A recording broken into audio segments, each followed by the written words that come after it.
সুবহানাল্লাহ ওয়ালহামদুলিল্লাহ লা ইলাহা ইল্লাল্লাহ সুবহানাল্লাহ ওয়ালহামদুলিল্লাহ লা ইলাহা ইল্লাল্লাহ লা ইলাহা ইল্লাল্লাহ নবী আমার নূরের পুতুল জগৎ করুণে ও জানা নবী আমার নূরের পুতুল জগৎ করুণে ও জানা রোজ হাসরে করবেন তিনি উম্মতের ফয়সালা সুবহানাল্লাহ ওয়ালহামদুলিল্লাহ সুবহানাল্লাহ ওয়ালহামদুলিল্লাহ লা ইলাহা ইল্লাল্লাহ লা ইলাহা ইল্লাল্লাহ নবীর সাথী নবী সাইয়া যারে আল্লাহ পাঠাইলা রে যে আল্লাহ দোস্ত বলে তাহার প্রেমে মজিলা সুবহানাল্লাহ ওয়ালহামদুলিল্লাহ লা ইলাহা ইল্লাল্লাহ সুবহানাল্লাহ ওয়ালহামদুলিল্লাহ লা ইলাহা ইল্লাল্লাহ মুহাম্মাদুর রাসূলুল্লাহ সাল্লাল্লাহু আলাইহি ওয়াসাল্লাম। আলহামদুলিল্লাহ বলেন না, এটাও আপনাদের জন্য খাবার। দেখেন না, এই যে মাথা থেকে পা পর্যন্ত বডি স্ট্রাকচারটা এটার জন্য না, এটার খাবার হলো ঘরে যে পাতিল সেটা, বেয়ের বাড়ি যে চায়ের কাপ ওটাতে, আর এখানকার খোরাক যেটা, এখানকার খাবার হলো মুখের খোরাক, যেটা দেখা যায় না, ধরা যায় না, ছোঁয়া যায় না, একমাত্র ফিল করা যায়, অনুভব করা যায় যে প্রশান্তি এসেছে। সুবহানাল্লাহ বলেন না, আরে আরে যারা বলেন সুবহানাল্লাহ। আমি আসছি নিয়ে অনেক দূর থেকে, ওই কুমিল্লা জেলার লাস্ট বর্ডার থেকে এখানে। আমার মনে হয় আপনারা আমার চাইতেও দুর্বল, আর আমার মতো যদি এই দূর পথ পাড়ি দিয়ে আসতেন, আমার মনে আপনাদেরকে খুঁজেই পাওয়া যেত। আমার আজকে বিষয় হলো কবর হাসর। আপনাদেরকে একটু কবর হাসরের সাথে আজকে পরিচয় করিয়ে দিব আমি। পরিচয় নিবেন নি ওই জায়গাটা? ওটাকে বলা হয় ইংলিশে ফিউচার, ভবিষ্যৎ কি হবে সেই প্লেস, সেই জায়গা সম্পর্কে আমি আপনাদেরকে আজকে ইনস্ট্রাকশন দিব, ধারণা দিব। তবে একটু আপনাদেরকে বুঝাই, এই পিচ্ছে লেকচার নাও তো।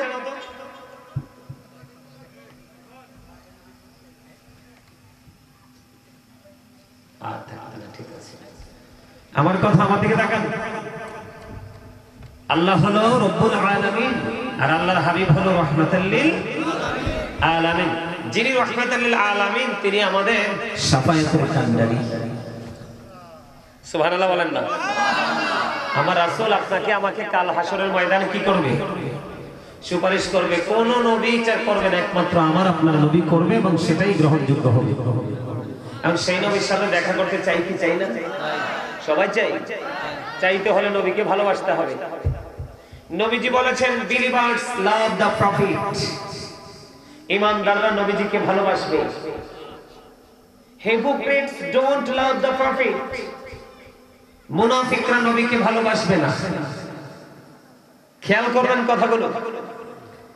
আল্লাহ রাব্বুল আলামিন বলেছেন, ইন্নাল মুনাফিকিনা ফি দারকিল আসফালি মিনান নার। The hypocrites will be in the lowest place of hell. মুনাফিকরা জাহান্নামের একেবারে সর্বনিম্ন স্তরে থাকবে, যেটাকে বলা হয় লোকাল প্লেস, একেবারে সর্বনিম্ন মানের জায়গা, যেটা জাহান্নামের মধ্যে। জোরে বলেন না নাউজুবিল্লাহ, আরো জোরে। এখন আপনি আমি কি ইমানদারের পরিচয় নিয়ে যেতে চাই নাকি মুনাফিক? আমার কথা কান না কিনলে ইমানদার, তাই না? আজকে আপনারা যে এখানে আসছেন, এটা কি ইমানদারের কাজ করছেন? চাচা খুব চালাক, মাশাআল্লাহ বলেন। আর আপনারা সবাই কি চিন্তা করছেন? এটা তো ইমানদারেরই কাজ। ইমানদার শুধু পবিত্র কাজের দিকে হাঁটবে, মুনাফিক এদিকেও থাকবে ওদিকেও থাকবে, আর বেঈমান কাফের শুধু তাদের সংস্কৃতি নিয়ে ব্যস্ত থাকবে। কথা কি বুঝে আসছে? হ্যাঁ, তাইলে ইমানদারের রাস্তা একটা, বেঈমানের রাস্তা একটা, মুনাফিকের রাস্তা কয়েকটা। মুনাফিকের রাস্তা কি? কয়েকটা। কথা যখন বলবে মিথ্যা বলবে, আমানত যখন রাখবে খেয়ে ফেলবে। কথা কয় না? বুঝেন নাই? সবচেয়ে বড় সমস্যা হলো তারা রাসূলকে ভালো বাসবে না। রাসূলকে না বাসলে কি কেউ ইমানদার হতে পারে? রাসূলকে মহব্বত না করলে কখনো ইমানদার হওয়া যায়? আর ইমানদার হতে না পারলে তার পরকালেরও কোনো গতি নেই। এটা আপনারা বিশ্বাস করেন? সবাই বিশ্বাস করেন? আমি কি বলতে চেয়েছি, আপনাকে আমাকে যেহেতু কবর হাসর, এই জন্য আমি আপনাদেরকে রাসূল সম্পর্কে একটু কথা বলেছি। তো আমি আজকে এসেছি, আপনারা আমাকে দাওয়াত দিয়েছেন কি জন্য? এই বিষয় সম্পর্কে তথ্য জানার জন্য। আর আমি আপনাদেরকে তথ্যটা জানাবো আপনাদেরকে যেন মুক্তির পথে নিয়ে যেতে পারি, সেই লক্ষ্যে। সেই লক্ষ্যে আমাকে হাঁটতে হলে আল্লাহ রাব্বুল আলামিন বলেছেন আকুলু কাওলান সাদীদা। আল্লাহ বলেছেন সে দা রাইট থিং, সত্য কথা বলো, সঠিক কথা বলো। আল্লাহ বলেছেন ইয়া আইয়ুহাল্লাযীনা আমানু, হে ঈমানদারগণ, কু আনফুসাকুম ওয়া আহলিকুম নারা। আল্লাহ বলেছেন O believers, save yourself and your families from the fire. Allah ঈমানদারকে রেখে বলেছেন তুমি জাহান্নাম থেকে বাঁচো এবং তোমার পরিবারকেও জাহান্নাম থেকে বাঁচাও। সুবহানাল্লাহ বলেন। আরে আরো জোরে। আমি তো আপনারা এইভাবে সুবহানাল্লাহ আলহামদুলিল্লাহ বলে ওয়াজ করতে পারবো না। একটু মহব্বত করে সুবহানাল্লাহ বলতে হবে, একটু মহব্বত করে সুবহানাল্লাহ বলতে হবে। এটা হলো আজকে কি সারা রাত মাহফিল হবে? আমরা হয়তো আগামী কিছু সময়ের মধ্যেই প্রোগ্রামটাকে গুছিয়ে নিব। বেঁচে থাকলে আবার আপনারা আগামী 1 বছর পরে দেখা পাবেন। হয়তো ভাই 1 বছর আসার আগে অনেকে চলেও যেতে পারে। যায় না? মানুষ যায় না? যায় কি যায় না? যায়। বন্ধুরে আমার, হৃদয়ের জানালা খুলে শুনো ও বন্ধু, আল্লাহর হাবিব সরকার মদিনা তিনি জানিয়ে দিয়েছে এই জীবন যখন শেষ হয়ে যাবে, এই জীবনের পরে যে জীবনটা শুরু হবে এটা মৃত্যুর মাধ্যমে শুরু হয়ে যাবে। ওই জীবন যখন শুরু হয়ে যাবে আপনার আমার ঠিকানা হয়ে যাবে বন্ধু কবর। আমার নবী জানিয়ে দিয়েছেন আল কবর রওজাতুন মিন রিয়াদিল জান্নাতি আও হুফরাতুন মিন হুফারিন নার। আল্লাহর হাবিব সরকার মদিনা আপনার আমার প্রাণের নবী বলে দিয়েছে, রে পৃথিবীর মানুষ, বাবানীপুরের মানুষ, লাল টিলার মানুষ, হৃদয় খুলে শোনো, আল্লাহর হাবিব বলে দিয়েছে কবর জান্নাতের একটা বাগান হবে, আবার জাহান্নামের একটা গর্ত হবে। নেগেটিভ এন্ড পজিটিভ, আলো এবং আধার, ভালো এবং মন্দ, দুইটি রূপে রূপান্তরিত হবে কবর। এই হাদিস শরীফ দ্বারা প্রমাণিত বন্ধু, দুইটি রূপ রূপান্তরিত হবে। এর মধ্যে পুরো দুইটা দিকের মধ্যে একটা দিক হলো মুমিনের জন্য, আর কষ্টের যন্ত্রণা, কষ্টের জায়গা, যন্ত্রণার জায়গা ওই সাইডটা হবে মুনাফিক এবং বেঈমান কাফেরের জন্য। জোরে জোরে বলেন না নাউজুবিল্লাহ। আপনার আমার প্রাণের নবী হাদিস শরীফ দ্বারা তিনি বর্ণনা করে দিয়েছেন বন্ধু। এখন আমি যদি কোরআন শরীফের 30 পারা সূরা ইনফিতরের মধ্যে যাই, আল্লাহ রাব্বুল আলামিন অত্যন্ত চমৎকার ভাবে তিনি বলে দিয়েছেন বিসমিল্লাহির রহমানির রহিম ওয়া ইদাল কুবুর বুসিওয়াত আলিমাত নাফসুম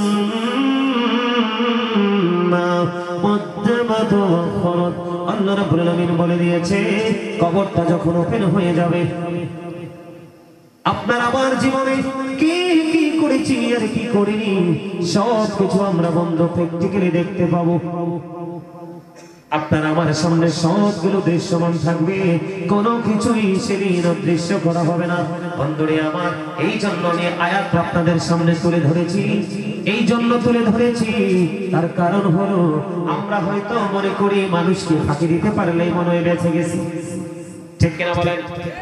আমরা হয়তো মনে করি সৃষ্টিকে ফাঁকি দিতে পারলে বেঁচে গেছি। না না বন্ধু, আল্লাহ রাব্বুল আলামিন কোরআনে বলেছেন, ওয়া ইন্না আলাইকুম লাহাফিজিন কিরামান কাতিবিন। জোরে জোরে বলেন আল্লাহু আকবার। কিরামান কাতিবিন আছে আপনারা বলে দুই কাঁধে, কিরামান কাতিবিন কাঁধে বসিয়া সকল কর্ম লিখিতেছে হুকুমনিয়া, আল্লাহর হুকুমনিয়া। 40 কদম হাঁটিয়া আসবে রে সজন, মুনকার নাকির হাজির হইবে রে তখন। ঘুমটা করিয়া সোয়ান ও মুসলিম ভাই, ঘুমটা করিয়া সোয়াল করিবেন তখন। 40 কদম হাঁটিয়া আসবে রে সজন, কি সওয়ালের কি জবাব হইতে যে পারে। সময় থাকিতে ও মন জানিও তারে, ও মন জানিও তারে। জোরে জোরে বলুন না মারহাবা, আর জোরে বলুন না মারহাবা। বন্ধু, আমি আপনাদেরকে শুরুটা করবো এমন ভাবে, মরণ কি জিনিস, মরণ কাকে বলে, কোন রূপ দেখলে আমরা একটা মানুষকে মৃত বলতে পারি? যখন আপনার আমার দেহের মধ্যে বন্ধু আত্মাটা আছে, ততক্ষণ পর্যন্ত আপনি আমি জিন্দা। যেদিন আপনার আমার এই দেহ থেকে আত্মাটা বের হয়ে যাবে, সেদিন আপনি আমি হয়ে যাব মৃত। প্রত্যেকের নামের আগে যুক্ত হয়ে যাবে মরহুম। এই যে মৃত্যুবরণ করব, মৃত্যুবরণ করার পরে মানুষের ঠিকানা হলো ওই জীবনের প্রথম ধাপ হলো বন্ধু কবর। আপনাদেরকে আমি বলে রাখি, হযরত ইসলামের তৃতীয় খলিফা হযরত ওসমান জিন্নাউরাইন রাদিয়াল্লাহু তাআলা আনহু, তিনি কবর দেখতে এত বেশি কান্না করতেন, কবর দেখতে তিনি এত বেশি পরিমাণে তিনি কাঁদতেন। ও বন্ধু, তিনি যখন কোন কবর দেখতেন, ওনার চোখ দিয়ে ঝরনার মতো পানি প্রবাহিত হতো। ওনাকে যখন প্রশ্ন করা হলো, কেন গো আপনি জাহান্নামের আলোচনা হলেও আপনি এত কাঁদেন না, কিন্তু কবর দেখলে এত কাঁদেন, তার কারণ কি? তিনি বলে দিয়েছেন, কবর দেখলে কাঁদার কারণ হলো ওই যে ভবিষ্যৎ, ওই যে ফিউচার, ওই যে পরকালীন জীবন, ওই জীবনের প্রথম ধাপ হলো কবর। ওই কবরে পরীক্ষা, কবর ইন্টারভিউতে যদি কেউ পাস করে রে, তাহলে তার বাকি সবগুলো স্টেজ তার জন্য ইজি হয়ে যাবে, অন্যথায় অত্যন্ত ডিফিকাল্ট হয়ে যাবে, ঠিক কিনা বলেন? বন্ধুরা আমার, কবর বড় ভয়ঙ্কর। এই কবর সম্পর্কে আমাদের ধারণা নাই। আজকে যদি এই কবর সম্পর্কে আপনার আমার ধারণা থাকতো, তাহলে এই দুনিয়ার বুকে আমরা কি করতাম না, তামাশা করতাম না, নামাজ ছেড়ে দিতাম না, রোজা ছেড়ে দিতাম না, সত্যকে ত্যাগ করতাম না, মা বাবার করে যায় আগুন দিতাম না। পৃথিবীর যত মানুষ আল্লাহ রাব্বুল আলামিন সৃষ্টি করেছে, একজন আর একজনের করে যায় আগুন দিতাম না, একজন আর একজনের হক বন্ধ নষ্ট করতাম না। আজকে সুদের মাধ্যমে একজন দুস্থ মানুষ, অসহায় মানুষের রক্ত চুষে নিতাম না, ঠিক কিনা বলেন? এগুলো কি করতাম আমরা? এগুলো আমরা কখনোই করতাম না। আমি আপনাদেরকে বন্ধু ছোট্ট করে কবরটা দিয়ে শুরু করতে চাই। আল্লাহ রাব্বুল আলামিন অত্যন্ত চমৎকার ভাবে তিনি বলে দিয়েছেন, আপনি আমি যখন কবরে যাব, আল্লাহ রাব্বুল আলামিন বলে দিয়েছেন, ইন্না বাতশা রাব্বিকা লাশাদীদ। আল্লাহ রাব্বুল আলামিন বলে দিয়েছেন, আল্লাহর ধরা, আল্লাহর পাকড়াও বড় শক্ত, বড় কঠিন। আল্লাহ রাব্বুল আলামিন তার বান্দাকে শক্ত করে ধরবে। আল্লাহ রাব্বুল আলামিন বলে দিয়েছেন, ইন্নাল্লাহা সারিউল হিসাব। Allah is quick to take account. Allah হিসাব গ্রহণে অত্যন্ত তৎপর। আল্লাহ রাব্বুল আলামিন বন্ধু বান্দাকে শক্ত করে ধরবে, ধরার পরে বান্দার কাছে হিসাব চাইবে। বান্দা যদি হিসাব দিতে না পারে, তারপর জীবন বন্ধু বিপন্ন হয়ে যাবে। কিন্তু আপনাকে আমাকে মনে রাখতে হবে, আল্লাহ রাব্বুল আলামিন বলে দিয়েছে, তুমি যদি বিপদে পড়ে যাও, তুমি যদি বিপদগ্রস্ত হয়ে যাও, আল্লাহর কোরআন সাক্ষী দিয়েছে, আল্লাহ বলেছেন লা ইয়ামুতু, ওখানে তোমার আর মরণ হবে না। পিপল উইল নট ডাই, দেখবে সেদিন মানুষ মরতে পারবে না। আল্লাহ বলেছেন ফিহা ওয়ালা ইয়াহইয়া, সেদিন মানুষ বাঁচতেও পারবে না। আল্লাহ বলেছেন people will not be able to live that day, সেদিন মানুষ বাঁচতেও পারবে না। আল্লাহ রাব্বুল আলামিন আর বলে দিয়েছেন ওয়ামা হুয়ান হাবিগিবিন, আল্লাহ বলেছেন people will not be able to escape that day, সেদিন মানুষ সেখান থেকে পালাইতেও পারবে না। রে ভবানীপুর লালটিনার মানুষ রে, আমার ভাই, আমার বাবারা, আমার মা বোনদেরকে ডেকে ডেকে বলছি গো, হৃদয়ের জানালা খুলে শোনো।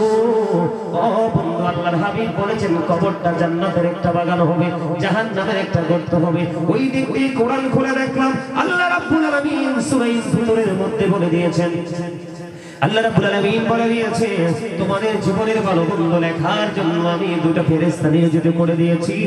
আবার বলেছেন তোমাদের জীবনের যা কিছু করেছো সবগুলো তোমার সামনে প্র্যাকটিক্যালি তুলে ধরা হবে। এই দিক দিয়ে আল্লাহ বলেছেন তোমাকে শক্ত করে ধরা হবে। আবার বলেছেন তোমার হিসাব চুকিয়ে চুকিয়ে নেওয়া হবে।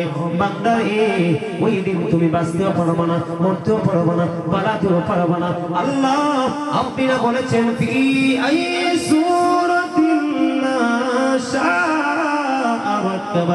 আপনি বলেছেন আমাদেরকে আপনার ইচ্ছে মতো করে বানিয়েছেন। আল্লাহ বলেছেন হ্যাঁ, আমি তোমাদেরকে বলেছি, আমি তোমাদেরকে আমার মন মতো করে বানাইছি। কিন্তু এটাও সত্য, তোমাদেরকে আমি বানানোর পরে সঠিক রাস্তা তোমাদেরকে দেখিয়ে দিয়েছি। তোমরা সঠিক রাস্তায় হাঁটোনি। কোরআন শরীফের সূরা ইউনূসের 44 নম্বর আয়াত আল্লাহ রাব্বুল আলামিন বলে দিয়েছেন, ইন্নাল্লাহা লা ইয়াযলিমুন নাসা শাইয়্যান ওয়ালাকিন্নান নাসা আনফুসাহুম ইয়াযলিমুন। আল্লাহ রাব্বুল আলামিন বলেছেন আল্লাহ আল্লাহর বান্দার উপর জুলুম করে না, বান্দা নিজের উপর জুলুম করে। এরে লালটিনার মানুষ, আল্লাহ রাব্বুল আলামিন আরো বলে দিয়েছে ওই দিন তোমরা কারো উপর দোষ চাপাতে পারবে না, কারো উপর কোনো ধরনের কোনো নেগেটিভ চিন্তা তোমরা বর্তিয়ে দিতে পারবে না। তার কারণ হলো আল্লাহ বলেছেন আল্লাহ বান্দার উপর জুলুম করে না, বান্দা নিজের উপর জুলুম করে। আল্লাহ রাব্বুল আলামিন আরো বলে দিয়েছেন আল্লাহু লা ইউহিব্বুজ জালিমিন। আল্লাহ বলেছে আল্লাহ জালেমদেরকে ভালোবাসে না। আওয়াজ করে বলেন না নাউজুবিল্লাহ।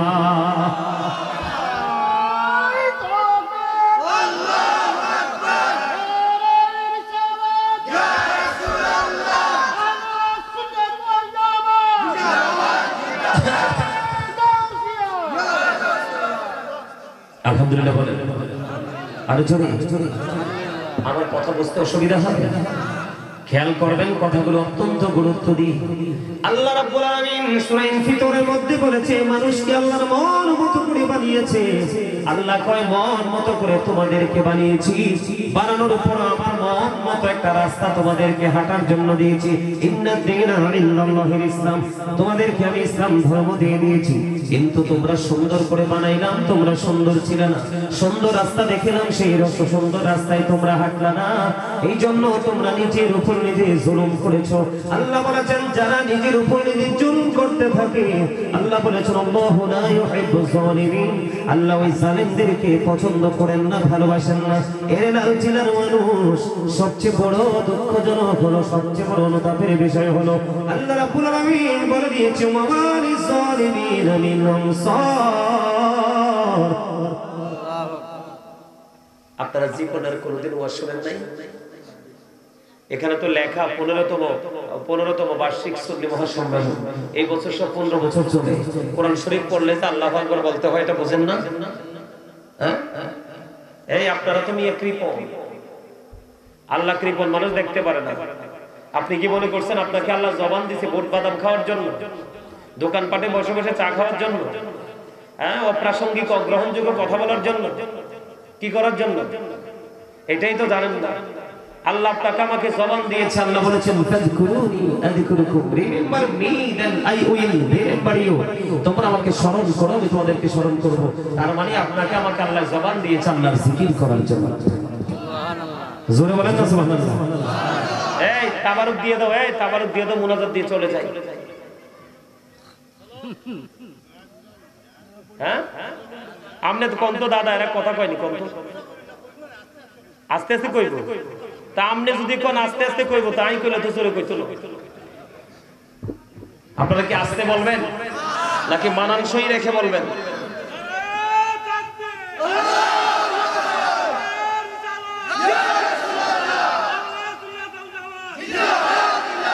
দেখছেন দাদা না খেপারে পিয়া, দেখছো নি দাদার বয়স কত হইব? মিনিমাম 70-75 হইব না? হইব। আর তোমার বয়স, তোমার বয়স কত? কত? 18, 19, 20, 25, 30 এর মধ্যে সীমাবদ্ধ। দেখছো নি এনার্জি, ইমানি শক্তি এমনই। ইমান বড় মজার জিনিস, যার ইমান নাই তার কিছুই নাই। ঠিক কিনা বলেন? আমি মাঝে মাঝে আমি ধারাবাহিকভাবে আলোচনা করতে থাকবো, আপনারা আমার সাথে আওয়াজ দিবেন, তখন ওয়াজের মজা আসে। আরে ভাই আপনি এখানে আসছেন, আপনি যদি কিছু করে না যেতে পারেন, নিজেকে প্রশ্ন করবেন রাস্তায় হেঁটে হেঁটে, আরেক ওয়াজে তো গেলাম, কি করলাম? কিছুই তো করতে পারে নাই। তো নিজের মধ্যে যদি এই ফিলিংস আসে যে আমি কিছু করতে পারি নাই, তাহলে কিছু পাওয়ার আশা করাও তো কি যায়? আমার কথাগুলো একটু গভীরভাবে খেয়াল করেন। আল্লাহ বান্দাকে সুন্দর করে বানাইছে, সুন্দর একটা রাস্তা দেখিয়ে দিয়েছে, ইসলাম ধর্ম। আর এই রাস্তায় হাঁটার জন্য রাস্তা দেখানো বলা হলো আপনার আমার প্রাণের নবী। ঠিক কিনা বলেন? সেই নবীর আদর্শ আপনার আমার হৃদয়ে ধারণ করতে পারলে আপনি আমি ধন্য। ঠিক কিনা বলেন?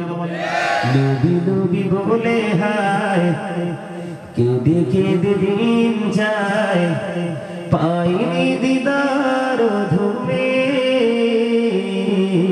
লাখো সালাম কদমে নবী, লাখো সালাম কদমে। বলে নবী নবী বলে হায় কেঁদে কেঁদে দিন যায়, পাইনি দিদার ধুমে, লাখো সালাম কদমে নবী, লাখো সালাম কদমে। সোনার মদিনায় লুকিয়ে আছো গো, দেখতে না পাই নয়নে আমি, দেখতে না পাই নয়নে, দয়ারি নজরে যাও, গুনাহের দেখা দাও, দয়ারি নজরে যাও, গুনাহের দেখা দাও, ধন্য করো জনমে, লাখো সালাম কদমে নবী, লাখো সালাম। মারহাবা। আপনারা গজল পছন্দ করেন না? না করেন তো করলে আমার সাথে গান না কেন গাইবেন? নি গজল পারেন না? না আমার এই দাদাই কইছে পারেন না। আসলে তো হেস আপনারা পারেন না। বুদ্ধিমান মানুষ হলে আমি প্রথম লাইনটা একবার বলছি না, দ্বিতীয়বারেই কিন্তু আপনারা ধরতে পারতেন। আরে ভাই এগুলো তো রুহের খোরাক, হৃদয়ের খোরাক। আপনি অবসর হয়েছেন, ভালো লাগে না, তখন আপনি রাসূলের প্রেমে, আল্লাহর প্রেমে পরে গাইতে থাকেন, দেখবেন অটোমেটিক্যালি হৃদয়ে প্রশান্তি আসবে। ঠিক কিনা বলেন? আরো জোরে। পহিলে নিরালাই গোলবি, পহিলে নিরালা, পহিলে নিরালাই গোলবি, পহিলে নিরালা, দুই কদমে চুমু খাবো, দুই কদমে চুমু খাবো, চরণে ধরে মাখবো গায়ে, পহিলে নিরালাই, পহিলে নিরালাই, পহিলে নিরালাই গোলবি, আমার নবী কত দূরে, লোহিত সাগরের তীরে, আইরে মদিনারি সোনার গড়ে আছেন তিনি সর্বদাই, পহিলে নিরালাই গোলবি। না মাশাআল্লাহ, মোটামুটি এনার্জি আসছে, আসছে না? এই আরো আইবো, ঠিক না ভাই? আরো আসতে হবে তো। আইবো আইবো। দেখো নাই কি করছে ময়মনসিংহ সম্ভবগঞ্জে দরবার শরীফ আগুন লাগাইয়ে পোড়াই ফেলছে, দেখছো নি? মসজিদ সহ ওরা এখানেও আসবে। সচেতন থাকতে হবে, সবাইকে জাগ্রত থাকতে হবে। ওরা সারা বাংলাদেশে তাণ্ডব চালাবে যদি আমরা ঘুমিয়ে থাকি। এই আওয়াজ নিয়ে কি মোকাবেলা করা যাবে? কথা বলে যাবে? সবাই সবার জায়গা থেকে কি থাকতে হবে? সজাগ থাকতে হবে। ইয়াজিদের বংশধররা, কার বংশধর? ইয়াজিদের বংশধররা, ইয়াজিদের প্রেতাত্মারা 61 হিজরিতে রাসূলের কলিজার টুকরাকে নির্মমভাবে শহীদ করেছে। মা বোনদের উপর হায়নার মতো ঝাঁপিয়ে পড়েছে। 1000-এরও বেশি মা বোন অবৈধ সন্তান প্রসব করেছে ইয়াজিদ বাহিনীর তাণ্ডবে। জোরে বলেন না নাউজুবিল্লাহ। 700-এরও বেশি সাহাবীকে অতর্কিতভাবে হত্যা করেছে। এই ইয়াজিদের প্রেতাত্মারা আজকে এগুলো করছে, ঠিক কিনা বলেন? আপনাদেরকে ঘুমিয়ে থাকলে চলবে না, সজাগ থাকতে হবে। কামচেরে আসতে বন্ধুরে আমার দিকে তাকান। আমি কি বলতে চাই? মাঝে মাঝে সুবহানাল্লাহ, মাঝে মাঝে আলহামদুলিল্লাহ, আল্লাহু আকবার বলবেন। জান্নাতের বাগান মুখরিত হয়ে উঠবে। আল্লাহ বলেছেন আমি বান্দাকে সুন্দর করে বানাইলাম, সুন্দর করে বানাইয়া সুন্দর একটা রাস্তা আমি দিয়ে দিলাম। এই রাস্তায় যারা হাঁটলো না তারাই নিজের উপরে নিজে জুলুম করলো। আল্লাহ কই যারা জুলুম করলো তারা হলো জালিম। আল্লাহ বলেছেন আল্লাহু লা ইউহিব্বুজ জালিমিন। আল্লাহ জালিমদেরকে কি করেন না? পছন্দ করেন না, ভালোবাসেন না। আল্লাহরা বলেছেন ওমারি জালিমিনা মিন আনসার। জালেমরা যখন বিপদে পড়ে আল্লাহ তাদের জন্য কোনো সাহায্যকারীও রাখে নাই। জোরে জোরে বলেন না নাউজুবিল্লাহ। ও ভবানীপুর লাল টিলার মানুষ, হৃদয় খুলে শোনো বন্ধু, এখন তুমি যে জুলুম করলে, জুলুমের প্রকাশ তুমি পাবে কোথায় গেলে? কবরে গেলে কেমনে প্রকাশিত হবে আমি আপনাদেরকে বলি। আমি আজকে আপনাদেরকে এই কবর সম্পর্কে কয়েকটা হাদিস শোনাবো বন্ধু। এর মধ্যে প্রথম যে হাদিস শরীফ এটা হলো মুমিনকে ঘিরে। সুবহানাল্লাহ বলেন। বন্ধুরে আমার, মুমিনকে যখন কবরে রাখা হবে, কালো বর্ণের নীল চক্ষু বিশিষ্ট দুজন ফেরেশতা কবরে প্রবেশ করবে। কালো বর্ণের নীল চক্ষু বিশিষ্ট দুজন ফেরেশতা কবরে প্রবেশ করবে। কবরে প্রবেশ করার পরে একজনের নাম হলো বন্ধু মুনকার, আরেকজনের নাম হলো নাকির। এই দুজন কবরের মধ্যে প্রবেশ করবে। প্রবেশ করে বন্ধু ওই আল্লাহর প্রিয় বান্দাকে ডেকে ডেকে তুলবে। ডেকে তোলার পরে আল্লাহর বান্দাকে প্রশ্ন করা হবে তোমার রবকে। তিনি উত্তর দিবেন আল্লাহ তোমার দিন কি? তোমার দিন ইসলাম। তোমার মাঝে যিনি প্রেরিত হয়েছে, তোমাদের মাঝে যিনি এসেছে উনি কি চিনো? তখন সঙ্গে সঙ্গে মদিনার কামলিওয়ালার পাগল, মদিনাওয়ালার পাগল, ইমানদার মুমিন মুমিনা নারী এবং পুরুষ ওরা উত্তর দিয়ে দিবে হ্যাঁ, তিনি হলেন আল্লাহর প্রিয় বান্দা এবং রাসূল। জোরে জোরে বলুন না সুবহানাল্লাহ। বন্ধু তিনি যখন উত্তর দিবে, উত্তর দেওয়ার সঙ্গে সঙ্গে গায়েব থেকে আওয়াজ নেমে আসবে। গায়েব থেকে আওয়াজ চলে আসবে। সে আওয়াজটা হবে এমন দৈর্ঘ্য এবং প্রস্থে বন্ধু তার কবরটা 70 গুণ চওড়া হয়ে যাবে। জোরে জোরে সুবহানাল্লাহ। আপনারা কি বলেন? লম্বা। আর এটার কি বলেন? চওড়া। যাক সেটাই বলেন আপনাদের হিসাবে। দৈর্ঘ্য এবং প্রস্থ উভয় দিক থেকে মুমিনের কবর 70 গুণ প্রশস্ত হয়ে যাবে।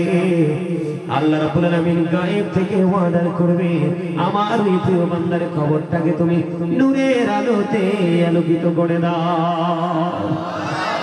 তার কবরটা নূরের আলোয় বন্ধু আলোকিত হয়ে যাবে। আল্লাহ রাব্বুল আলামিন বলবে তার কবরটাকে নূরের আলোর সাথে নূরের আলোয় আলোকিত করে দাও। জান্নাতের সাথে তার কবরের একটা সংযোগ সৃষ্টি করে দাও এবং কবরটাকে জান্নাতের বাগান বানিয়ে জান্নাতের গালিচা বিছিয়ে দাও। ও লাল মানুষ, এখানেই শুধু ক্ষান্ত নয়, তখন আল্লাহ রাব্বুল আলামিনের এই প্রিয় মুমিন বান্দা ফেরেশতাদেরকে দেখে দেখে বলবে আমাদেরকে একটু সুযোগ দাও, আমাকে একটু সুযোগ দাও, আমি পৃথিবীতে যেতে চাই। কই কেন যেতে চাও? এই জন্য যেতে চাই আমার আপন স্বজনের কান্নাকাটি করতেছে, তাদেরকে সান্ত্বনা দেওয়ার জন্য যাই। তখন ওই ফেরেশতারা ডেকে ডেকে বলবে না না, তোমার আর পৃথিবীতে ফিরে যাওয়ার কোনো সুযোগ নেই। তুমি নতুন পরের মতো ঘুমিয়ে যাও, ওই পর্যন্ত তুমি ঘুমিয়ে থাকবে, যেই পর্যন্ত না তোমার প্রিয়জন তোমাকে না ডাকবে। কথা কি বুঝতে পেরেছেন আপনারা? আমার কথা বুঝে আসছে? আপনাদের কি মনে হয় পৃথিবীর মানুষ কবরস্থানে দেখবে কবরের মতো, কিন্তু মুমিনের কবরটা দৈর্ঘ্যে প্রস্থে 70 গুণ চওড়া হয়ে যাবে, নূরের আলোয় আলোকিত হয়ে যাবে, নতুন বোরের মতো ঘুম পাড়িয়ে দেওয়া হবে। তার কবর থেকে আল্লাহ রাব্বুল আলামিন অর্ডার করবে, আমার ওই প্রিয় বান্দার কবর থেকে জান্নাতের সাথে একটা সংযোগ সৃষ্টি করে দাও। জোরে জোরে সুবহানাল্লাহ। বন্ধু, হৃদয়ের জানালা খুলে তোমরা শুনো গো, শুধু এখানে ক্ষান্ত নয়, সূরা বাকারার মধ্যে আল্লাহ রাব্বুল আলামিন বলে দিয়েছেন, ও বন্ধু, আল্লাহ রাব্বুল আলামিন বলে দিয়েছেন, সূরা বাকারাতে এসেছে, ইনদা রাব্বিহিম ইউরযাকুন, আল্লাহ রাব্বুল আলামিন তাদের জন্য জান্নাতি খাবার বরাদ্দ করে রেখেছে। এটা মুমিনের কবর। কিসের কবর? মুমিন কিন্তু উত্তর দিয়ে দিয়েছে।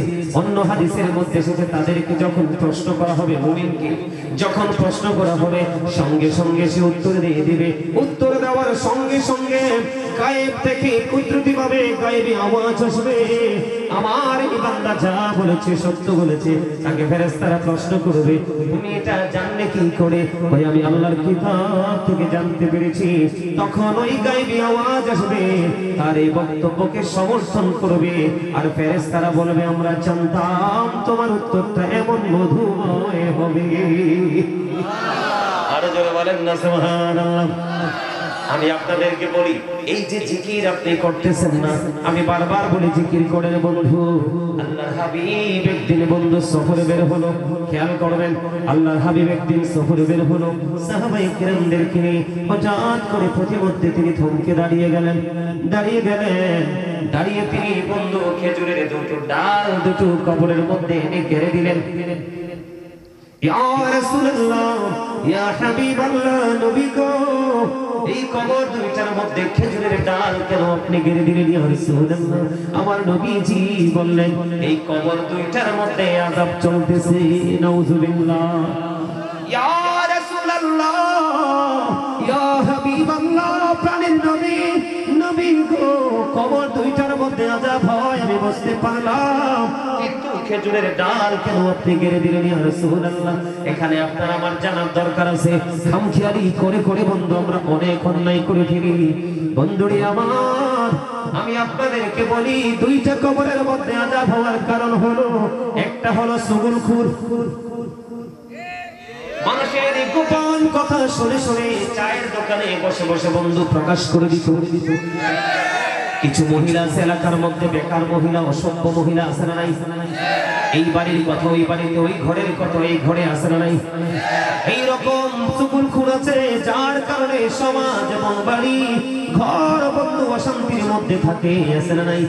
আল্লাহর হাবিব বলেছেন, একটা কবরের মধ্যে আযাব হচ্ছে এই কারণে ওই কবরবাসী সে পৃথিবীতে ঘুরে ঘুরে চুগুলখুরি করেছিল, আর একটা কবরের মধ্যে আযাব হচ্ছে এই কারণে ওই লোকটা সে প্রস্রাব করার পরে পানি খরচ করত, কিন্তু ভালো করে পবিত্র হতো না। এখনকার বর্তমান সময়ের যুবক ছেলেদের মধ্যে এটা দেখা যায়, এমন অসভ্য একটা প্যান্ট পরে, জিন্স প্যান্ট, এটা পরার পরে সামনের দিক দিয়ে লজ্জাস্থান দেখা যায়, পিছনে নাম বিশেষ করে সবচেয়ে বড় আফসোস লাগে, নামাজ যাইয়া রুকু যখন দেয় বন্ধু পিছন দিক দিয়ে তার পুরো লজ্জাস্থানটা দেখা যায়। আমি আজকে আপনাদেরকে বলি, এই প্যান্ট পরে যখন ছেলেরা হাঁটে প্রায় সময় দেখি এই প্যান্টগুলো পরে বসা যায় না, দাঁড়িয়ে প্রস্রাব করে দেয়, প্রস্রাব করার পরে সেন্টটা আবার লাগিয়ে দেয়, আবার এই প্যান্টটা পরে মসজিদে চলে যায়। আল্লাহর হাবিব বললেন, ওই মানুষ যে দ্বিতীয় ব্যক্তি ওর কবরে আযাব হচ্ছে, প্রস্রাব করার পরে সে পবিত্র হতো না। জোরে জোরে বলেন নাউযুবিল্লাহ, আর জোরে বলেন না নাউযুবিল্লাহ। আমি আপনাদেরকে বলি, যেহেতু এই হাদিসটা এসেছে, যেহেতু কবরের সাথে যুক্ত বন্ধু, সাদ বিন মুআয রাদিয়াল্লাহু তাআলার ইন্তেকালের পরে খেয়াল করবেন, সাদ বিন মুআয রাদিয়াল্লাহু তাআলা ইন্তেকালের পরে তার জানাজায় 70 70,000 ফেরেশতা অংশগ্রহণ করেছে, তারপরেও আল্লাহর হাবিব তার কবরের পাশে দাঁড়াইয়া দোয়া করে দিয়েছে, ইয়া রাসূলুল্লাহ, ইয়া হাবিবাল্লাহ, নবী, নবী গো, কেন গো তার কবরের পাশে এসে তাসবিহ তাহলিল দোয়া চলছে? আমার নবীজি একটা ডাক দিয়ে বললেন, কারণ হলো সাদ বিন মুআজ রাদিয়াল্লাহু তাআলা আনহুর জীবনে এত বেশি নেক আমল ছিল, এত বেশি আল্লাহর গোলামি ছিল, এত বেশি আল্লাহর গোলামি করেছে, আল্লাহ তার প্রতি এত বেশি খুশি হয়েছে, 70,000 ফেরেশতা তার জানাজায় অংশগ্রহণ করেছে, কিন্তু তারপরেও তার কবরের মধ্যে আযাব হওয়ার সম্ভাবনা আমি নবী দেখতে পেয়েছি। ইয়া রাসূলুল্লাহ, ইয়া হাবিবাল্লাহ, নবী কেন গো? আমার নবীজি বললেন, তার মধ্যে আমল ছিল যদিও বেশি, কিন্তু একটা জায়গায় সে যথেষ্ট উদাসীন ছিল, সে প্রস্রাব করার পরে ভালো করে পবিত্র হতো না। আমি আজকে আপনাদেরকে বলি, ভবানীপুর লালটিনার যুবকদেরকে বলি, তোমরা প্রস্রাব করে সাথে সাথে প্রস্রাব করে পানি খরচ করিও না। আজকে আমি তোমাদেরকে বলে দিলাম, তুমি প্রস্রাব করার পরে অনেক দূর পর্যন্ত হাঁটার পরে একটু চেক মাটির টুকরা বা টিস্যু নিয়ে দেখবা তোমার প্রস্রাব আরো এক ফোঁটা চলে এসেছে। পুরুষের প্রস্রাব কিন্তু সহজেই ক্লিয়ার হয় না, কম পক্ষে কিছু কদম হাঁটতে হয়, ওই পর্যন্ত তোমাকে পানি খরচ করা যাবে না যেই পর্যন্ত তোমার প্রস্রাবটা ক্লিয়ার না হবে। আর যেই পর্যন্ত তোমার প্রস্রাব ক্লিয়ার না হবে সেই পর্যন্ত তুমি ওযু বানাইয়া নামাজে যাইও না। একটা নামাজ 4 রাকাত, তুমি যদি শেষ রাকাতেও বসো তারপরেও তোমার নামাজ জামাতের সওয়াব তুমি পেয়ে যাবা, কিন্তু যদি তোমার শরীর এবং পোশাক দুটোই যদি নাপাকি হয়, প্রথম রাকাতে অংশগ্রহণ করলেও তুমি কোনো সওয়াব পাবা না। কারণ আল্লাহর হাবিব বলেছেন, না তুকবালু সালাতুন বিগাইরি তুহুর ওয়ালা সাদাকাতুন মিন গুরুর, পবিত্রতা ছাড়া আমল কবুল হয় না, হালাল টাকা ছাড়া দানও কবুল হয় না। জোরে জোরে বলুন না আল্লাহু আকবার, আর জোরে বলুন আল্লাহু আকবার। এবার বলতেছিলাম বন্ধু, আল্লাহর হাবিব বলতেছেন, একটা কবরের মধ্যে সুগুলখোর আর একটা কবরের মধ্যে প্রস্রাব করে পবিত্র হতো না নাপাক মানুষ, এই জন্য তাদের কবরে আযাব হচ্ছে। ইয়া রাসূলুল্লাহ, ইয়া হাবিবাল্লাহ, নবী গো, বুঝিলাম কবর দুইটার মধ্যে অপরাধের কারণে সাজা হয়, কিন্তু এই দুইটা কবরের মধ্যে দুইটা খেজুরের ডাল কেন আপনি গেড়ে দিলেন? ইয়া রাসূলুল্লাহ, আমার নবীজি বললেন, এই দুইটা কবরের মধ্যে খেজুরের ডাল দুইটা গেড়ে দেওয়ার কারণ হলো, যতক্ষণ পর্যন্ত খেজুরের ডাল কোনো সবুজ থাকবে ততক্ষণ আমার মওলার জিকির করবে, আর জিকির যতক্ষণ চলবে কবরবাসীর কবর আযাব কিছুটা হলেও আমার আল্লাহ মাফ করবে। আপনার আপন স্বজন কবরে আছেন নাই? কথা বলেন। এই হবিগঞ্জ ভবানীপুর লালটিলা, উত্তর ভবানীপুর লালটিলা গ্রামের মধ্যে কবর আছে না নাই? আজকে যে মাহফিলে আসছেন এটা আপনার কবরবাসীর জন্য হাদিয়া, আর জিন্দা যারা আছে তাদের রূহের জন্য খাবার। ওয়াজ শুনে কি দেহের মধ্যে শান্তি আসে না মনের মধ্যে? মনের মধ্যে, আরেকটা দেহের মধ্যে। দেহের তো দাম নাই, দেহে যতক্ষণ রুহু আছে ততক্ষণ দেহ, যেদিন দেহ থেকে রুহু পার হয়ে যাবে, I am a dead, you are dead।